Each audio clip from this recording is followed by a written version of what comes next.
एक अंग्रेजी की कहावत है, friend in deed is friend in indeed. अब एक दोस्त बुरे वक्त में ही असली दोस्त होता है, तो कम से कम भारतीय जनता पार्टी को, सरकार को आगे आना चाहिए अपने दोस्त को बचाने कि बीजेपी के लोगों को रामधारी दिनकर जी की वो कविताएं पढ़नी चाहिए और एक बार फिर इतिहास के पन्ने पलटने चाहिए। मैं आपको पहले भी कह चुका हूँ, ये बजट विदाई बजट था, विदाई के बाद ये लौटने वाले नहीं है। एग्जाम्पल है जहाँ पर जब तक इंसेंटिव मिला उद्योगपतियों को, कुछ सहूलियतें मिली, तब तक तो उद्योगपति रहे, लेकिन जैसे ही उनको इंसेंटिव देना बंद किया वो उद्योगपति चले गए। मैं आपसे बता दूं, पहले ही मैंने कहा, उस दिन भी कहा, फिर कहता हूँ मैं, समाजवादी पार्टी सभी भगवानों को मानती है, हर धर्म के भगवानों को मानती है, हर धर्म को मानती है, हर अच्छाई को मानती है, और समाजवादी पार्टी भगवान विष्णु के जितने अवतार हैं उन सबको मानती है।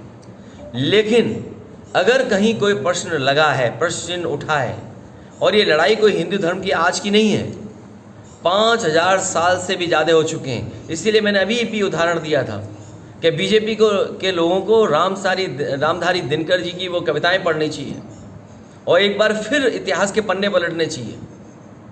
तो इसलिए जवाब उन्हें देना है, जवाब से भाग नहीं सकते वो।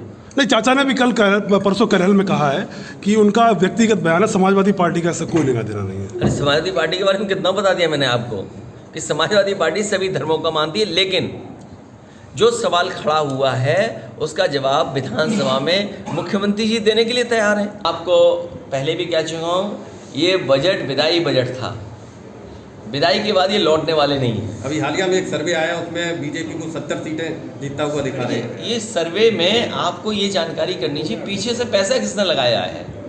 कोई सर्वे फ्री तो होता नहीं है।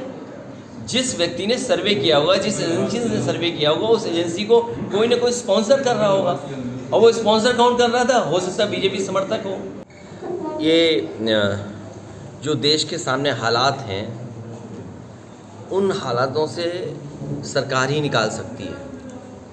अचानक भारत के एक उद्योगपति जो दुनिया में नंबर 2 पे थे और आज 20 की सूची से भी बाहर हो गए, इस तरह की गिरावट और इतना बड़ा नुकसान किसी उद्योगपति का हो, और उद्योगपति जो हैं उनके साथ कारोबार करने वाले सरकारी संस्थाएं हैं जिन्होंने पैसा लगाया है।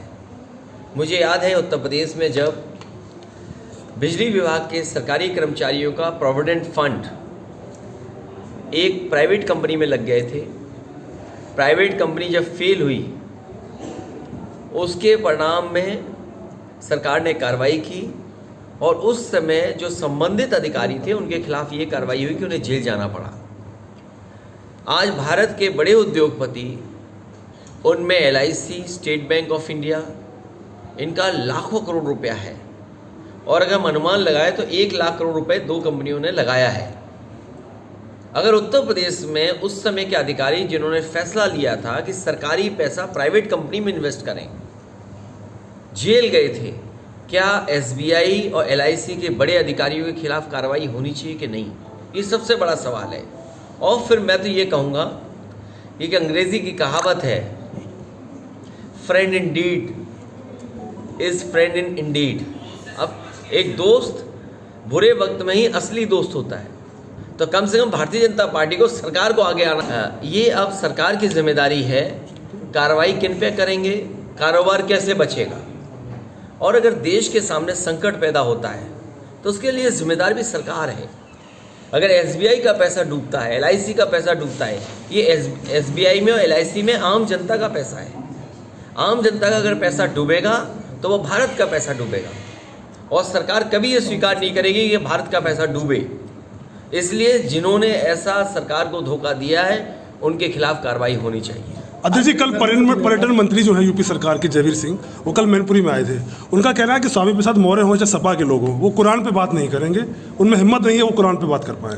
देखिए, समाजवादी पार्टी हर धर्म को मानने वाली है, समाजवादी पार्टी हर धर्म की अच्छाई को मानने वाली है, समाजवादी पार्टी किसी तरह का भेदभाव नहीं रखती। भारतीय जनता पार्टी है जो नफरत की राजनीति करती है, आपस में लड़ा के राजनीति करती है, और जो झगड़ा शुरू हुआ है ये कोई झगड़ा आज का नहीं है।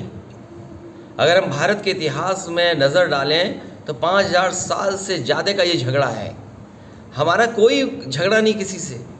हम तो मुख्यमंत्री जी से ये जानना चाहते हैं और सदन में अगर कोई सवाल उनके सामने किया है विपक्ष ने, और समाज अगर वो विपक्ष करता है सवाल उनके सामने, तो जवाब मिलना चाहिए उसका।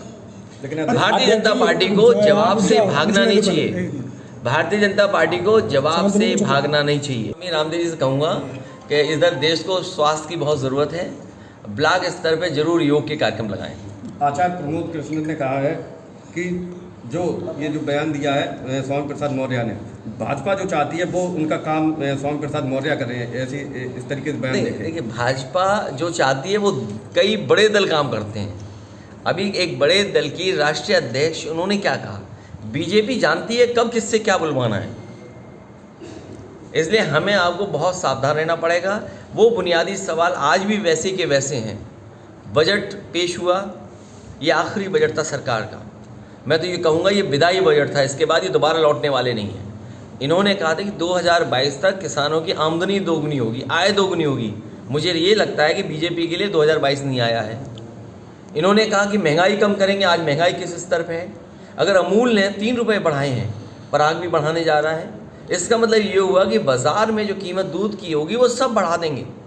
क्या ये बढ़ी हुई कीमत का मुनाफा किसान को मिल रहा है, या जो पशुधन कर रहे हैं, जो जानवर रख रहे हैं, गाय भैंस जो रख रहे हैं, उनके दूध का उत्पादन में मिल रहा है, या मुनाफा जा रहा है कंपनियों में? ये बड़ा सवाल है। बीजेपी के लोग मुनाफा कमाने दे रहे हैं, किसान की जेब में पैसा नहीं जा रहा, काम करने वाले की जेब में पैसा नहीं जा रहा। बेरोजगारी इतनी बढ़ गई है जिसका कोई जवाब बीजेपी कब क्या इनोवेशन करते पता ही नहीं। बीजेपी के लोग धर्म में कौन सी बात नहीं जोड़ दें। ग्लोबल इन्वेस्टर की एक देखिए, ग्लोबल सुन लीजिए, ग्लोबल इन्वेस्टर की समिट की ये मीट कर रहे हैं और इतना पैसा पानी की तरह बहा रहे हैं। बता रहे हैं कि बजट के बराबर, यूपी का बजट है उतना बराबर हम इन्वेस्ट यहाँ करवा रहे हैं। देखिए, मैं आपको सच्चाई बता रहा हूँ, लखनऊ में और लखनऊ को सजाने में जितना पैसा खर्च हो रहा है उतना तो लखनऊ शहर में इन्वेस्टमेंट के बहाने नहीं आएगा।